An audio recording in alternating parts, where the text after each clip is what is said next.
ningependa kumwangalia Magufuli kwa viwango vingine kabisa, tofauti na binadamu wengine tunavyomuona.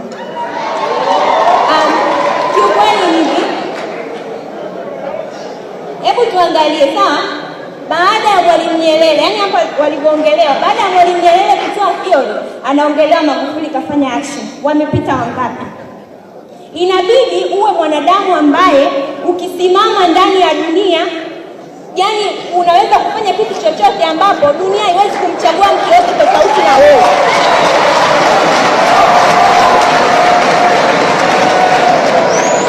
Hivyo basi, mimi kama kijana napenda sana kuwashauri vijana wenzangu kuwa wazalendo. Magufuli alikuwa mzalendo, that's why mpaka leo tunamuongelea hapa akiwa kama hivi. Tunapaswa kuwa wazalendo. Ni hivi, naambieni ni hivi, kwa muda huu wenzetu viongozi wa serikali kuna theories nyingi wanazifanya, kuna mipango mingi wanaifanya, lakini wanashindwa kuitekeleza, maybe kwa sababu sio wazalendo. Tunapaswa kuwa wazalendo. Sisi ndio taifa la kesho. Sisi ndio taifa la kesho. Na hisi mnanielewa. Pia ningependa kumalizia, yani kiukweli mambo aliyofanya Magufuli ni mengi, yani ni mengi hayaelezeki. Ningependa kuachia kitu kimoja niki. Napenda kutoa ombi au pendekezo, ni maswali yangu mawili kwa serikali. Ni hivi, tumeambiwa kwamba revolution ya Tanzania na Afrika kwa ujumla ilikuwa ndogo, si ndio? Na bado ni ndogo. Baada ya Magufuli kuja ikakuwa kiasi.